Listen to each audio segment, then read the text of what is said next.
junk car Willie here, guys and gals, in front of this 61 Pontiac that this man, what's your first name? PJ Heck. PJ Heck has owned this car for 40 years? 40 years. He's going to tell me a story. Everybody says you got to talk to this guy. He's got drag racing stories. He's got all these stories. And he's like most people, he don't want to talk. But he said he'd tell me this one story, so I'm here for it. I'm going to tell you a story about the station wagon. Okay. Years ago, George DeLorean went into business to build cars in Scotland. They were called DeLorean Motor Company, DMCs or something like that. The stainless steel, and they only made them in '73. We bought Ford engines for some reason or other, had them shipped to Scotland. They made the cars there, they put them on ships and sent them into New York. Well, a man I know from Memphis was the dock, what do you want to call it, the superintendent perhaps. When they took the cars off of the ships, he had the paperwork and had keys for them. And the dealers would send their jockeys in there to get the cars. He would give them the keys, have them sign the form, and they would drive off in the DeLorean cars. Well, DeLorean went bankrupt and the whole thing came to an end. Well, that guy went back home to Memphis and went to work at something else.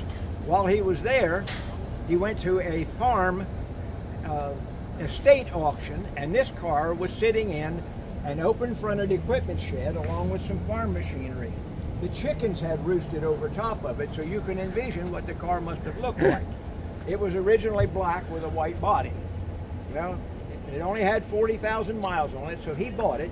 He'd seen my name in various magazines about Pontiac in performance, and he called and said, "Do you want to buy this wagon? It's a '63. And I said, it's not my favorite year, but I'll take it. So we drove to Memphis to get it. We got out there. He said, "I'm told you the wrong year." I said, "This is a '61, not a '63. He said, "I'll take $1,000 off of the price." And I said, "Good, that'll pay for the trip." So I'd have rather had the '61 anyway. I was going to say, I bet the 61 was more better for you. It was more interesting to me anyhow. Well, the engine had rusted stuck, so I put a modern big cubic inch engine in there and a modern transmission and brakes, and as you can see, the period aluminum wheels, and got it spiffed up, and the neighbor boy painted it, and he matched the roof and the inset in the side. Oh, okay. With one of the colors inside. Anyway, he got all finished with it, and I took it to my wife along with the keys, and I said, "Here is a car for you." Oh. And she said, "No, you don't. That thing is far too shiny for me. You get me some junk to drive." She said, "I want a big engine and a 4-speed anyway." I liked her already. I love her now. So we bought her a '63 car down at Chesapeake and put a big engine and a 4-speed in it. So she drove that as her daily transportation for a good little while. Now, to continue this '61 era story, I bought a '59 Chevy in the early part of 1960, living in Columbus. The drag strip was out at Hebron, and it was called, what was that drag strip at Hebron called? Hyde Park. Okay? It was in a valley, and it went up a hill, and you came back down into the pit area. Well, anyway, I won a trophy out there with that '59 Chevy, and my head was about this big. I thought, boy, I'm a championship drag racer. The next drag strip was up at a place called Mount Vernon. It was called Pacemaker's Dragway. Well, we got up there and got involved, and I left the starting line with a guy in a blue '60 Pontiac, and by the end of first gear, I was reading Pontiac as he pulled away. Every gear shift, he went a little further away. So when we got done with that, I went right straight to the Pontiac dealer in Columbus, Hadesy Pontiac on West Broad, and said, "I want one of those high-performance Pontiacs." That guy said, "Well, it's way too late in the year, Sonny. You'll have to wait till '61. Okay, I'll wait till '61. Well, we moved from Columbus back to Gallup Police area, and I went to work on a fire repair at the Bakelite plant up at Belpre. But one of the guys up there was a Pontiac enthusiast. He had a new '60 convertible, I think. I'm not dead certain what year car he had. But he was watching the Pontiac dealership in Parkersburg and bringing the news out to the job.